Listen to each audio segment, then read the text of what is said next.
Bismillahirrahmanirrahim, wassalatu wassalam ala rasulillah. Donc, pour la 7e fois, on aborde l'intelligence artificielle et l'éthique, présentée par le professeur Ladi Mohamed Khaireddin, dans le cadre de la journée sur l'éthique et la déontologie universitaire, organisée par l'université Biskra en collaboration avec l'association des anciens responsables d'établissements universitaires. Selon les plans des parties, nous sommes à la 7e partie, les progrès de l'intelligence artificielle. Ainsi donc, la partie 7 qui traite sur les progrès de l'intelligence artificielle. Dans cette 7e partie, sur les progrès de l'IA, donc on va d'abord suivre ce plan. Introduction, machine learning, deep learning, les approches des réseaux de neurones artificiels, les approches symboliques et approches des réseaux de neurones artificiels, identification automatique des objets sur une image, le modèle LIBM, la démocratisation de l'IRM, les progrès scientifiques boostés par l'IA, les réglementations de l'IA aux États-Unis et les expériences algériennes dans le domaine, et la mission de la sonde Pathfinder. En guise d'introduction, on va introduire rapidement à travers ce schéma que j'ai trouvé intéressant pour expliquer un petit peu les différents niveaux d'intelligence artificielle et les différentes logiciels et applications. Donc dans ce cas-là, on va voir les différentes couches concentriques de l'IA et les applications. Dans ce schéma, effectivement, on a différentes couches, comme on voit ici, et qui part de la couche intelligence artificielle la plus excentrique jusqu'à la couche intelligence artificielle générative la plus concentrique. En passant bien sûr par le machine learning, neural network et le deep learning, l'apprentissage profond. Donc chacune des couches ensuite des applications, comme on voit ici, à chaque niveau, il y a des applications des domaines de la couche utilisées qui prennent de l'importance au fur et à mesure du développement de l'intelligence artificielle et surtout celle de l'intelligence artificielle générative, la dernière couche, là, la plus concentrique, qui prennent ces derniers temps un essor prodigieux en matière de développement et de financement. Alors, concernant le machine learning et deep learning, les progrès en intelligence artificielle comptent au moins 3 conditions conjointes. La première, un changement de paradigme techno-scientifique où l'apprentissage machine, ou ce qu'on appelle l'apprentissage automatique, machine learning, est devenu l'approche dominante associée à l'apprentissage bien sûr profond qu'on appelle deep learning. L'augmentation continue de la puissance de calcul des ordinateurs en vertu de la loi de Moore, et enfin la disponibilité des données numériques en grande quantité, des données massives dans des big data. Donc on voit bien ici la différence entre le machine learning et deep learning. La seule différence ici, c'est que l'extraction est humaine, tandis que ici, l'extraction des caractéristiques est automatique, faite par la machine.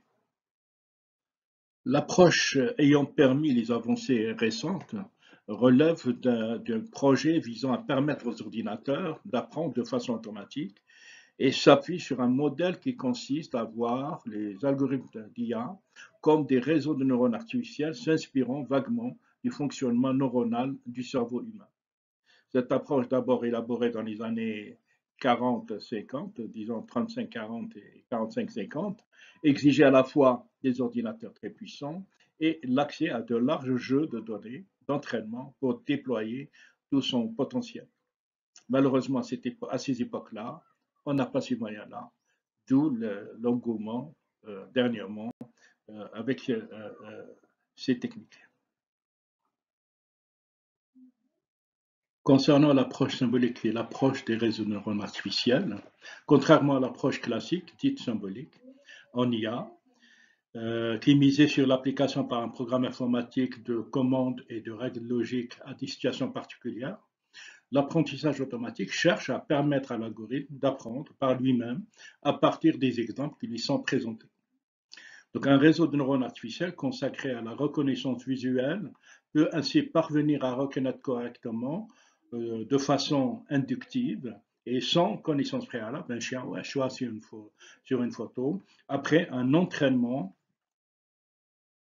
en vertu duquel des photos identifiées comme contenant un chien ou un chat ou ne contenant pas de chien et de chat lui ont été présentées. C'est ce qui est appelé l'apprentissage super. Pour ce qui est de l'apprentissage non supervisé, est aussi possible. Le réseau de neurones artificiels analyse un très grand nombre de photos non identifiées, dont plusieurs contenant un chien ou un chat, étant conçus pour déceler des régularités et des modèles, ce qu'on appelle des patterns, dans les jeux de données. Les algorithmes d'apprentissage automatique arrive à repérer des corrélations qui sont associées selon des probabilités élevées à la présentation d'un chien ou d'un chat. Pour ce qui est de l'identification automatique des choses ou des objets sur une image, au final, ces algorithmes arrivent à identifier correctement les chiens ou les chats sur des images sans avoir la moindre idée ou compréhension de ce qu'est un chien ou un chat. L'apprentissage automatique des machines s'appuie sur une approche entièrement corrélationniste et probabiliste. De nouveaux systèmes d'IA permettent bien davantage que les méthodes d'analyse statistique conventionnelles d'établir des corrélations dans un grand jeu de données et d'émettre un jugement probabiliste. Si cette approche a permis des progrès énormes et majeurs, le type même de rationalité qu'elle déploie fait dire à certains que l'apprentissage automatique ne relève pas de l'intelligence, sachant que les réseaux de neurones artificiels sont pour l'instant incapables de reconnaître une relation de causalité entre deux variables, deux caractères. Et il exige un entraînement considérable pour s'acquitter des tâches cognitives qu'un petit enfant peut accomplir aisément, comme reconnaître un chien ou un chat sur une photo, ou saisir les implications de la loi de gravité sur le plan de comportement des choses ou des objets inanimés.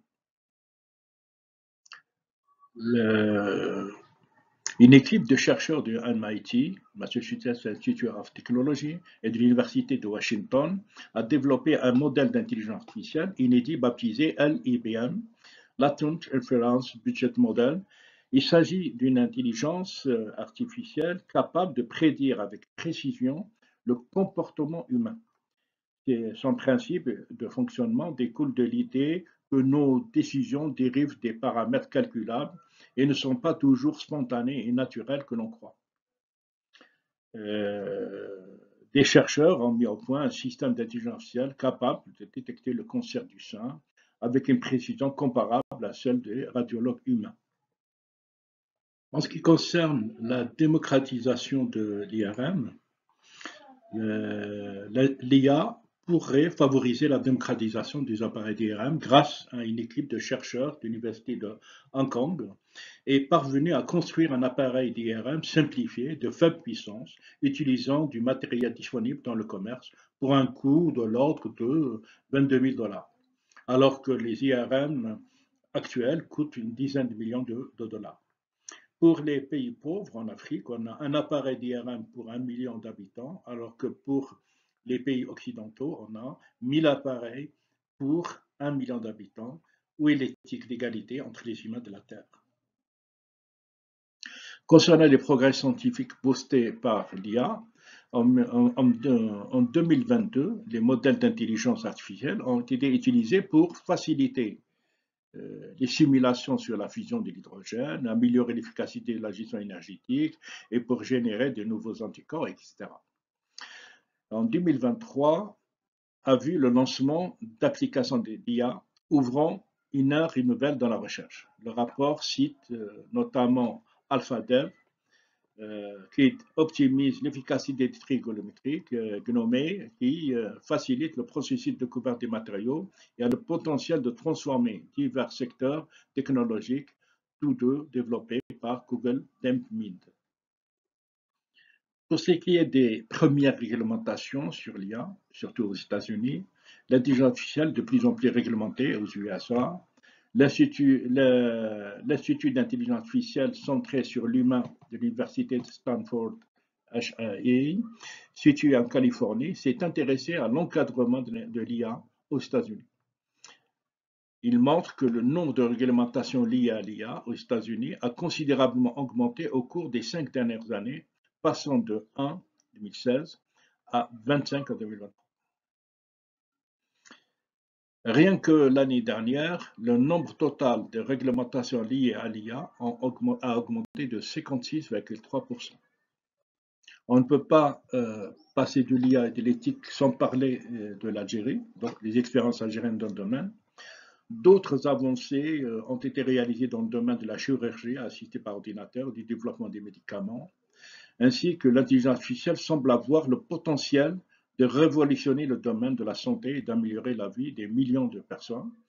Récemment, notre pays envisage la production d'électricité d'origine nucléaire, électronucléaire, dans le cadre de la transition énergétique via l'IA. Notre pays s'est lancé depuis environ 3 ans dans la numérisation tout azimut de tous les secteurs et dans les startups, comme la numérisation et l'intégration de l'IA dans les rouages de la justice, de la santé, de l'administration locale, de l'université, de l'éducation nationale, etc. L'encouragement de l'entrepreneuriat, sensibilisation à l'utilisation éthique sécurisée des outils numériques, tout en préservant les garde-fous essentiels, c'est-à-dire la protection des données privées. Le 20 mai 2024, le président de la République a inauguré officiellement au pôle scientifique et de la technologie à Cité Abdallah l'école supérieure en IA, qui a ouvert ses portes en 2021 à l'occasion des cérémonies des festivités de la journée de l'étudiant du 19 mai. Le 20 mai 2024, le ministre de la numérisation et de l'économie numérique a officialisé le lancement de la stratégie algérienne pour l'IA.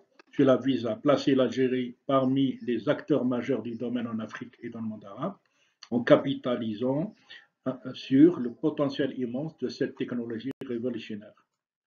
Alors, ces dernières années, un peu partout en Algérie, on se dote de maisons d'intelligence artificielle opérationnelles comme à l'Université d'Alger 1, l'Université de Rouen 2, l'ISTO et d'autres universités, pour la diffusion de la culture de l'IA et la contribution au développement de l'université en matière de formation de recherche et d'application des nouvelles technologies numériques. La deuxième édition de CTO, Forum Algéria, a eu lieu du 21 au 22 mai 2024 au Palais de la Culture Mufti Zakaria à Alger, où l'IA prendra certainement une place appréciable.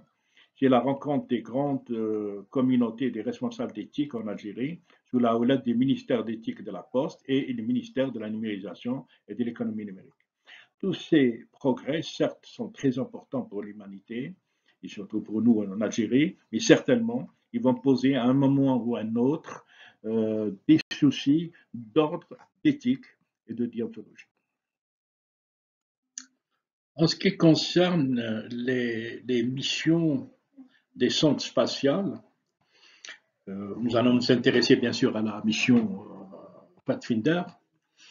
Il y a eu des missions Explorer, Pioneer, Discovery, pour ce qui concerne les Américains.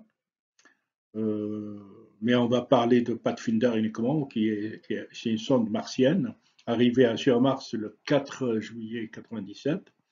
Seulement, à son atterrissage, elle a eu un bobo, un des ordinateurs qui a été choqué par l'atterrissage sur un cratère de près de 1 km de profondeur. Donc, ce qui a causé des dommages sur l'ordinateur qui gère les ressources critiques. Donc, il y a eu des bugs. Donc, perte d'informations, que faire?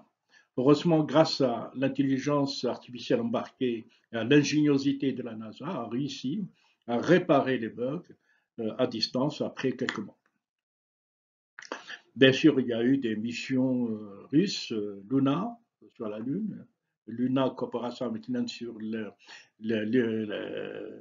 pôle lunaire, et la mission Chang'e sur la face cachée de la Lune, explorée, la dernière Chang'e 6. Elle a atterri sur la partie cachée inexplorée de la Lune le 3 mai 2024. Merci pour votre attention. Fin de la partie 7, traitant des progrès de l'intelligence artificielle. À la prochaine partie, la partie 8, traitant de l'intelligence artificielle forte et la menace existentielle, un point de vue déflationniste ou scepticiste. À la prochaine.